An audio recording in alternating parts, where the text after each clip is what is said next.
श्री कृष्ण की द्वारका यात्रा।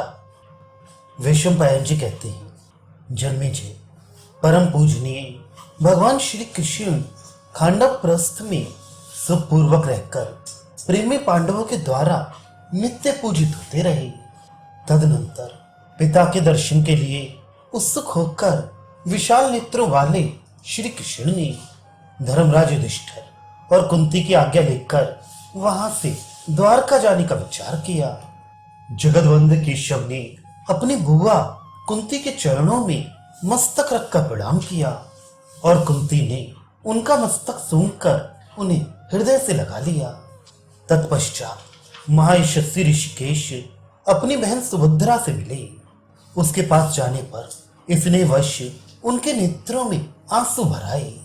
भगवान ने मंगलमय वचन बोलने वाली कल्याणमय सुभद्रा से बहुत थोड़े सत्य, प्रयोजनपूर्ण, हितकारी, युक्ति युक्त एवं अकाट्य वचनों द्वारा अपने जाने की आवश्यकता बताई और उसे ढांढस बताया।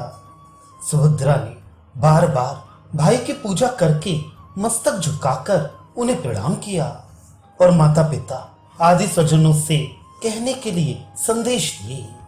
भामिनी सुभद्रा को प्रसन्न करके उससे जाने की अनुमति लेकर वृष्णि कुलभूषण, जनार्दन, द्रौपदी तथा धौम्य मुनि से मिले। पुरुषोत्तम श्री कृष्ण ने यथोचित रीत से धौम्य जी को प्रणाम किया और द्रौपदी को सांत्वना दे उसकी अनुमति लेकर वे अर्जुन के साथ अन्य भाइयों के पास गए। पांचों भाई पांडवों से घिरे हुए विद्वान एवं बलवान श्री कृष्ण देवताओं से घिरे हुए इंद्र की भांति सुशोभित हुए।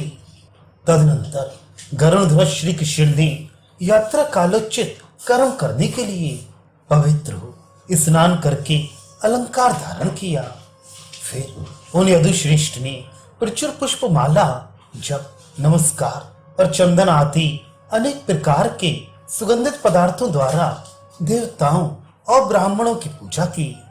प्रतिष्ठित पुरुषों में श्रेष्ठ यदुप्रवर श्री कृष्ण यात्रा कालोचित सब कार्य पूर्ण करके प्रस्थित हुए और भीतर से चढ़कर बाहरी ड्योढ़ी के पार करते हुए राजभवन से बाहर निकले।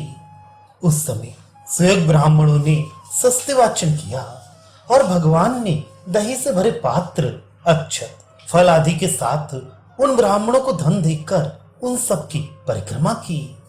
इसके बाद गरुड़ चिन्हित ध्वजा से सुशोभित और गदा, चक्र, खड्ग एवं शांग धनुष आदि आयुधों से संपन्न शैव्य, सुग्रीव आदि घोड़ों से युक्त शुभ स्वर्ण में रथ पर आरूढ़ हो कमलनयन श्री कृष्ण ने उत्तम तिथि, शुभ नक्षत्र एवं गुणयुक्त मुहूर्त में यात्रा आरंभ की।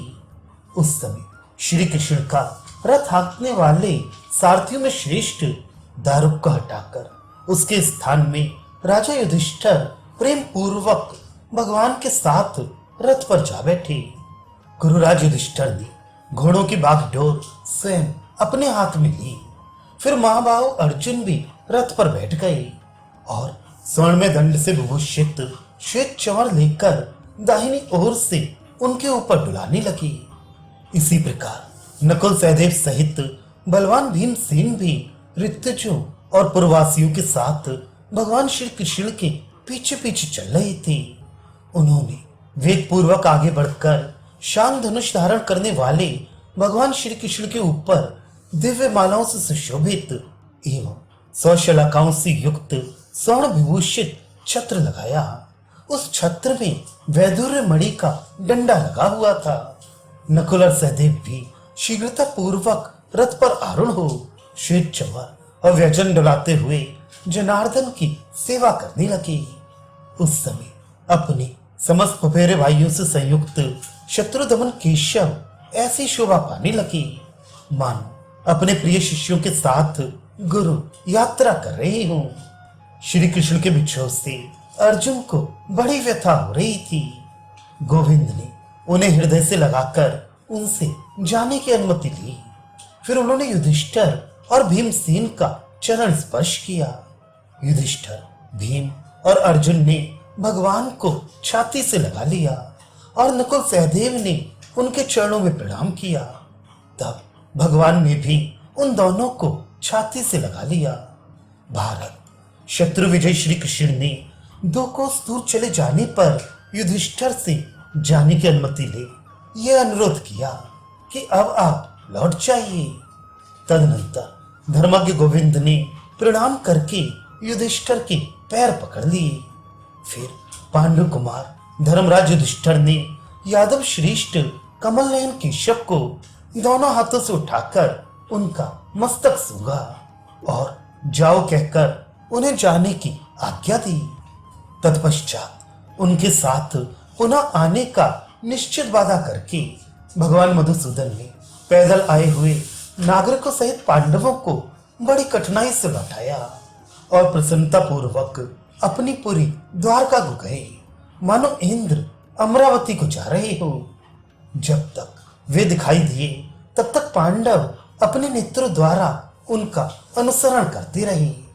अत्यंत प्रेम के कारण उनका मन श्री कृष्ण के साथ ही चला गया। अभी केशव के दर्शन से पांडवों का मन तृप्त नहीं हुआ था।